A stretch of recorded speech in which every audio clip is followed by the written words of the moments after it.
ओम नमः शिवाय। जय श्री राम। साथियों, पहचान, आइडेंटिटी, हर किसी की एक पहचान होती है। चाहे वो मनुष्य हो, चाहे जानवर हो, चाहे पशु पक्षी हो, चाहे कोई वनस्पति हो, चाहे कोई देश हो, चाहे कोई महासागर हो, चाहे कोई भूमि हो, चाहे कोई गांव हो, चाहे कोई ढानी हो, चाहे कोई मोहल्ला हो, चाहे कोई कृत्रिम चीज़ हो, चाहे कोई प्राकृतिक चीज़ हो, चाहे कोई स्थान हो, चाहे कोई ग्रह नक्षत्र हो, चाहे कोई भगवान हो, चाहे कोई धर्म हो, चाहे कोई नक्षत्र हो, हर किसी की अपनी एक पहचान होती है। तो साथियों, पहचान के कुछ संकेत होते हैं। जैसे सबसे पहला जो संकेत होता है वो नाम होता है। हर किसी की पहचान होती है नाम से। फिर उसके गोत्र से उसकी पहचान होती है, उसके पिता के नाम से उसकी पहचान होती है, फिर उसके गांव के नाम से उसकी पहचान होती है, फिर देश के नाम से उसकी पहचान होती है, फिर उसके जाति, समाज, बिरादरी के नाम से उसकी पहचान होती है, फिर उसके धर्म के नाम से उसकी पहचान होती है, फिर उसकी व्यक्तिगत आइडेंटिटी होती है। जैसे कोई पोस्ट होती है, जैसे कोई डॉक्टर होता है, कोई वकील होता है, कोई इंजीनियर होता है, कोई बाबा होता है, कोई मज़दूर होता है, कोई कारीगर होता है, कोई ठेकेदार होता है, कोई बिजनेसमैन होता है, कोई पॉलिटिशियन होता है, कोई डांसर होता है, कोई सिंगर होता है। फिर ये उसकी व्यक्तिगत पहचान होती है। तो साथियों, पहचान के अंदर कुछ संकेत आते हैं, जैसे लोगो। बड़ी बड़ी कंपनीज के लोगो होते हैं, जैसे गूगल, एप्पल, कोको कोला। सिर्फ लोगो से ही पता चल जाता है कि ये फला कंपनी का लोगो है, यानी कि फला कंपनी। जैसे किसी देश को पहचानते हैं तो हम किसके द्वारा? राष्ट्र ध्वज के द्वारा। जैसे भारत की पहचान किसके द्वारा? तिरंगे के द्वारा। किसी धर्म को पहचानते हैं तो जैसे हिंदू धर्म की पहचान क्या?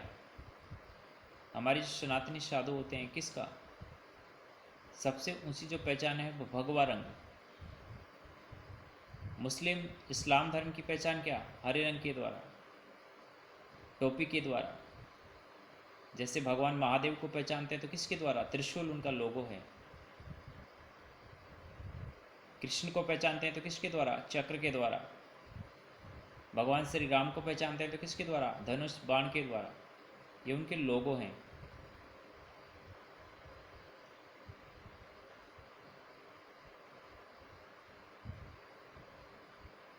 तो अपनी एक आइडेंटिटी बनाओ, एक पहचान बनाओ। जैसे ही आपका जन्म होता है, आपको पहचान मिल गई, आपको नाम मिल गया ग्रह नक्षत्रों की स्थिति के आधार पे, या अपने माता पिता ने कोई लोकल नाम रख लिया, या अपनी इच्छा से कोई नाम रख लिया। आपको माता पिता मिल गई, आपको परिवार मिल गया, आपको गांव के आधार पे, ढाणी के आधार पे, देश के आधार पे, राष्ट्र के आधार पे पहचान मिल गई कि आप भारतीय हैं, अमेरिकन्स हैं, चाइनीज़ हैं, जापानीज़ हैं, बांग्लादेशी हैं, पाकिस्तानी हैं। तो ये कुछ पहचान ऑटोमेटिकली आपको जन्म के साथ मिल जाती है। लेकिन अपनी एक व्यक्तिगत पहचान आपको बनानी पड़ती है। जैसे आपको डॉक्टर बनना है तो डॉक्टर, या तो आप पीएचडी करेंगे तो डॉक्टर लगेगा आपके नाम के आगे, या फिर आपको एमबीबीएस करना होगा, या फिर कोई आयुर्वेद के अंदर कोई डिप्लोमा लेना होगा। इंजीनियर बनना है तो इंजीनियर का डिप्लोमा चाहिए।